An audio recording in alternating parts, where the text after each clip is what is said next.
130 करोड़ लोगों को ये हमारा परिवार है। 130 करोड़ लोगों का हमारा परिवार है। ये एक टीम है। हम सब लोगों को मिलके एक परिवार की तरह सोचना है। 130 करोड़ लोगों के परिवार की तरह सोचना है। हमारा कोई भी बच्चा बिना अच्छी शिक्षा के नहीं रहना चाहिए। देश आगे कैसे बढ़ेगा? देश दुनिया का नंबर 1 देश कैसे बनेगा? भारत दुनिया का नंबर 1 देश कैसे बनेगा? हमें अपने हर बच्चे को 27 करोड़ बच्चे रोज स्कूलों में जाते हैं। हमें अपने हर बच्चे के लिए अच्छी शिक्षा का इंतजाम करना पड़ेगा। फ्री शिक्षा का इंतजाम करना पड़ेगा।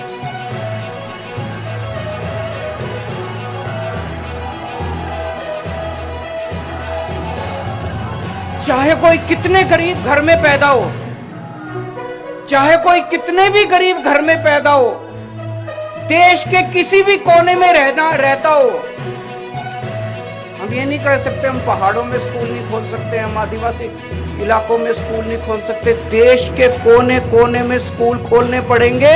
इसके लिए चाहे जितना पैसा खर्च करना पड़े अपने को, देश को चाहे जितना पैसा खर्च करना पड़े, सबसे पहला काम अपने को करना है देश के हर बच्चे के लिए अच्छी शिक्षा का इंतजाम करना है।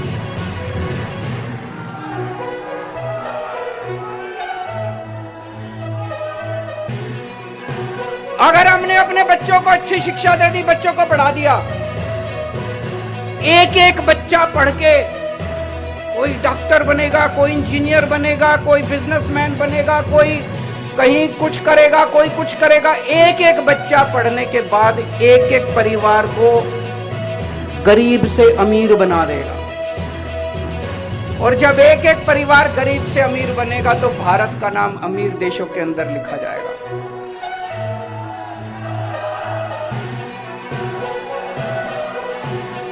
दूसरा काम अपने को करना पड़ेगा, अपने देश के एक एक आदमी के लिए, एक एक औरत के लिए, एक एक बुजुर्ग के लिए, एक एक युवा के लिए, एक एक बच्चे के लिए अच्छे से अच्छे इलाज का इंतजाम करना पड़ेगा। अगर बीमार हो जाए कोई, उसका अच्छे से अच्छा इलाज होना चाहिए कि नहीं होना चाहिए? अच्छे से अच्छे इलाज का इंतजाम करना पड़ेगा। फ्री में इलाज का इंतजाम करना पड़ेगा। उसकी दवा, उसका टेस्ट, उसकी इलाज, उसका ऑपरेशन, चाहे कितने भी लाख रुपए का खर्चा क्यों ना आए, चाहे कोई कितना भी गरीब क्यों ना हो, हर जिंदगी हमारे लिए इंपॉर्टेंट है। हर भारतीय हमारे लिए इंपॉर्टेंट है। भारत का हर नागरिक हमारे लिए इंपॉर्टेंट है।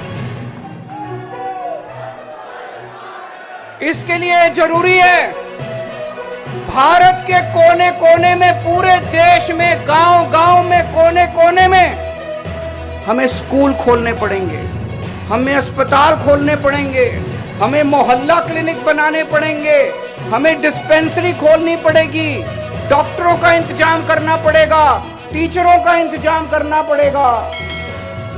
लेकिन सबसे पहली 2 चीजें हमें अपने बच्चों के लिए शिक्षा का और अपने लोगों के लिए इलाज का इंतजाम करना पड़ेगा।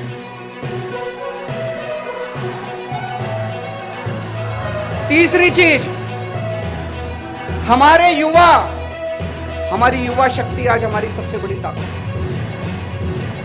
आज लेकिन युवा बेरोजगार घूम रहे हैं। इनको रोजगार दिया जा सकता है अगर सही नियत और सही मैनेजमेंट हो, तो हमारे युवाओं को रोजगार दिया जा सकता है। रोजगारों को तीसरी चीज हमें करनी पड़ेगी, एक एक युवा के लिए रोजगार का इंतजाम करना पड़ेगा। एक भी युवा देश के अंदर बेरोजगार नहीं होना चाहिए।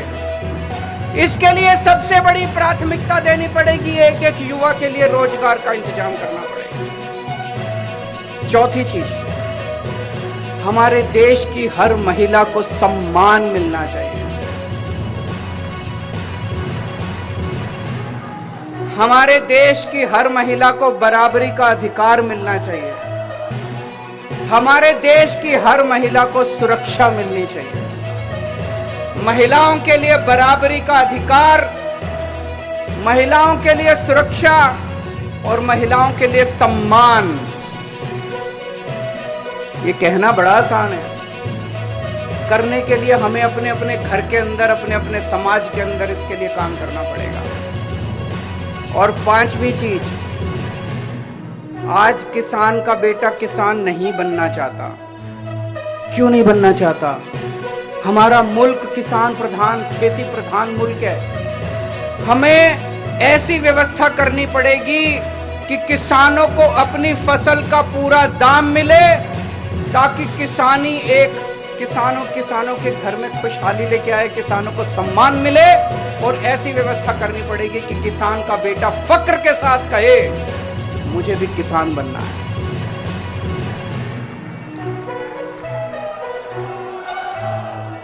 हमारे देश के किसानों को उनकी फसलों का पूरा दाम, उनकी मजदूरी का पूरा दाम देना है, ताकि हर किसान का बेटा फक्र के साथ किसानी कर सके। दोस्तों, और भी बहुत सारे काम करने हैं, लेकिन ये 5 काम सबसे जरूरी काम है। अगर हमें अपने देश को आगे बढ़ाना है तो ये करना पड़ेगा।